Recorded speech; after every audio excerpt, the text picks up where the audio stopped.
তুমি চাও বা না চাও, সকালে ঘুম থেকে ওঠা থেকে শুরু করে রাতে ঘুমাতে যাওয়া পর্যন্ত আমাদের অনেকের মধ্যেই একটা যুদ্ধ চলে। আর সেই যুদ্ধের মধ্যে থাকে অনেকগুলো ছোট ছোট লড়াই। না, এটা কোনো কলেজিয়ামের যুদ্ধ নয়, এটা তোমার মস্তিষ্কের ভেতরের যুদ্ধ। এই যুদ্ধের কারণ হলো জীবনে অনেক রকমের পছন্দ থাকে, আর সেই পছন্দগুলোর মধ্য থেকে তোমাকে সঠিক সিদ্ধান্ত নিতে হয়। তুমি জানো, সকালে অ্যালার্ম বাজা মানে তোমাকে জেগে উঠতেই হবে, কিন্তু তুমি জেগে না উঠলেও কেউ কিছু বলবে না। স্কুলে গেলে মনে হয়, বাহ, এটা তো অনেক কঠিন, তাই পড়াশোনা না করলেও চলে। স্বাস্থ্যকর খাবার না খেলেও কেউ বাধা দিবে না। কিন্তু যখন তুমি ব্যর্থ হবে, তখন তোমার বাবা মাকে দোষ দিও না, শিক্ষককেও দোষ দিও না। তখন একমাত্র যাকে তুমি দোষ দিতে পারো সেটা তুমি নিজেই। কারণ এই যুগে যদি তুমি সচেতন না থাকো, তাহলে তুমি এমন এক পথে হাঁটবে যেখানে থাকবে অলসতা, দুর্বলতা আর নিজের জীবনের উপর নিয়ন্ত্রণ হারানোর সম্ভাবনা।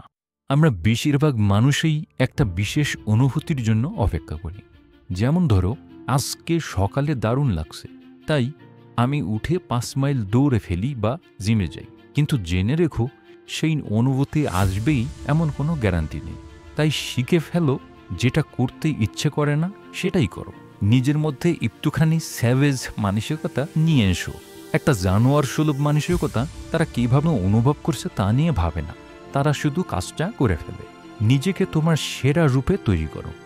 এমন সময়েও তুমি যখন একদমই অনুপ্রাণিত নও, নিজের জীবনের নিয়ন্ত্রণ একটা অনুভূতির হাতে দিও না। তোমার সামনে অনেক বাধা আছে, সেই বাধাগুলোকে ভেঙে ফেলে যুদ্ধ করো, লড়াই করো, আঁকড়ে ধরো, আক্রমণ করো।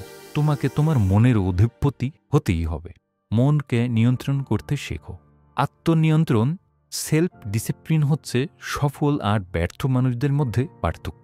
এই জীবন তোমাকে দুইটা বেছে নিতে বাধ্য করবে, আত্মনিয়ন্ত্রণের কষ্ট আর অনুশোচনার কষ্ট।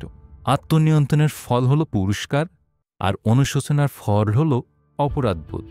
ওজন তুলতে গেলে যেমন শরীর ব্যথা হয়, তেমনি আত্মনিয়ন্ত্রণেও ব্যথা হয়, কিন্তু সেই ব্যথাই তৈরি করে পেশিশক্তি। তুমি হয়তো আত্মনিয়ন্ত্রণের কষ্ট সহ্য করে সুন্দরভাবে জীবন কাটাতে পারো, কিংবা অনুশোচনায় ভুগে ভুগে আটকে থাকতে পারো। বারবার একই ভুল করলে সেই একই অনুশোচনায় তোমার জীবন ঘিরে ধরবে। আমরা আস্তে আস্তে নিজের উপর থেকে নিয়ন্ত্রণ হারিয়ে ফেলছি। কিন্তু বিশ্বাস করো, শুধু আয়নার দিকে তাকাও, সমাধান সেখানে। নিজের মুখোমুখি হও, তারপর এক এক করে জীবনের প্রতিটা দিকের উপর নিয়ন্ত্রণ নাও।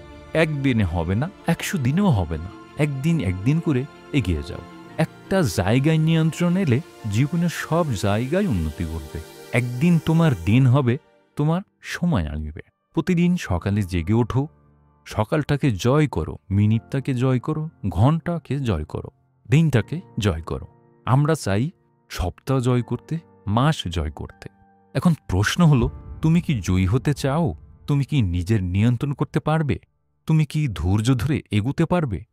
তুমি কি নিজের কাজটা ঠিকমতো করতে পারবে? তুমি কি এমনভাবে চলতে পারবে যাতে শেষ পর্যন্ত আমরা সবাই বিজয়ী হই?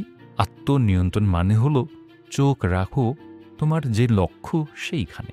আত্মনিয়ন্ত্রণ শেখায় লক্ষ্যটা ব্যথার থেকেও গুরুত্বপূর্ণ।